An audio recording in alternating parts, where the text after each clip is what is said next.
नमस्कार दर्शकों, आप जुड़ चुके हैं जेके फैक्ट के साथ और आपका एक बार फिर से बहुत बहुत स्वागत।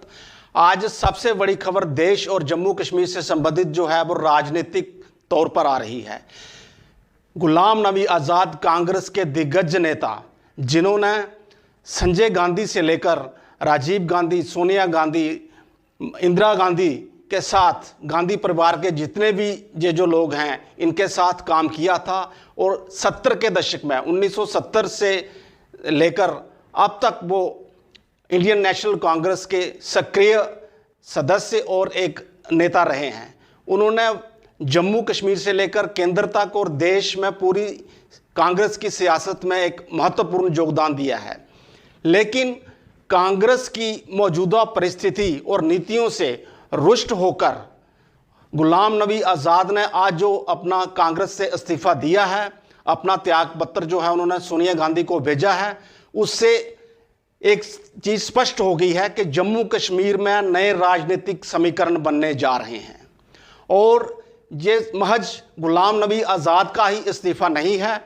आने वाले समय में जम्मू कश्मीर में आज़ाद समर्थक कांग्रेसी नेता अपने इस्तीफों की जड़ी लगाएंगे। आपको बता दें कि रियासी से कांग्रेस के विधायक रहे और बाद में एमएलसी रहे और जम्मू कश्मीर सरकार में कैबिनेट मंत्री भी रहे जुगल किशोर शर्मा ने पहले ही अपना इस्तीफा देने के संकेत दे दिए थे। और कश्मीर से कांग्रेस के एक एमएलए जो एक्स एमएलए रहे हैं डार सोपर से, वो पहले ही अपना इस्तीफा दे चुके हैं। तो चंद दिन पूर्व जब गुलाम नबी आज़ाद को कांग्रेस ने जम्मू कश्मीर प्रदेश कांग्रेस का प्रचार के लिए प्रभारी नियुक्त किया था, तो उस समय उसी दिन शाम को आज़ाद का ये कहना कि उन्होंने हेल्थ ग्राउंड्स पर अपना इस्तीफा इस जो कमेटी जो उनको कैंपेन कमेटी का हेड बनाया गया उससे दिया है, उसी दिन से जिस स्पष्ट हो रहा था कि कुछ कांग्रेस में गड़बड़ है, कुछ परिस्थितियां ठीक नहीं है, स्थिति ठीक नहीं है, कुछ चल रहा है अंदर खाने। अब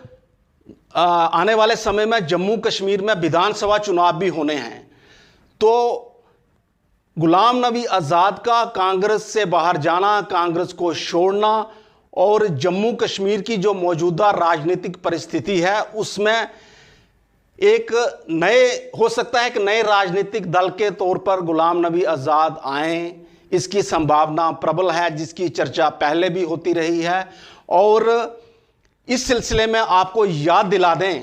कि जब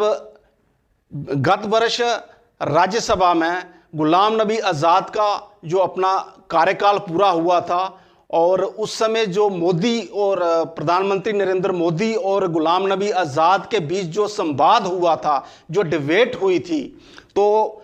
उस समय प्रधानमंत्री नरेंद्र मोदी ने गुलाम नबी आज़ाद की, जब वो जम्मू कश्मीर के मुख्यमंत्री थे, उस दौरान जब अमरनाथ यात्रा के दौरान अनंतनाग जिले में अमरनाथ श्रद्धालुओं से आ रही एक बस जो गुजरात से संबंधित थी, जिसमें गुजरात के श्रद्धालु थे, उस पर आतंकियों ने फायरिंग की थी, तो उसमें जब वो कुछ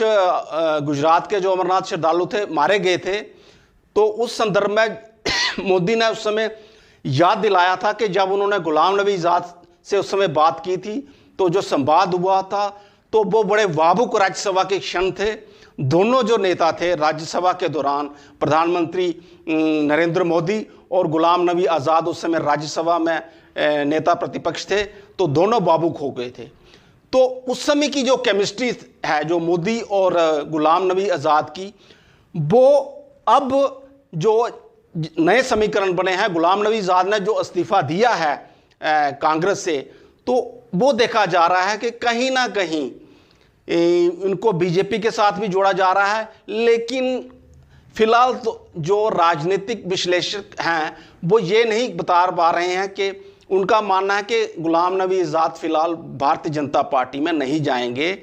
हो सकता है आगे जाके क्या होता है, आने वाले दिनों में परिस्थितियां क्या बनती हैं, लेकिन उनका ये स्पष्ट मानना है कि जम्मू कश्मीर में आने वाले विधानसभा चुनाव में गुलाम नबी आज़ाद अब एक बड़ी भूमिका के तौर पर, हो सकता है एक नए क्षेत्रीय राजनीतिक दल के रूप में उभर कर सामने आए।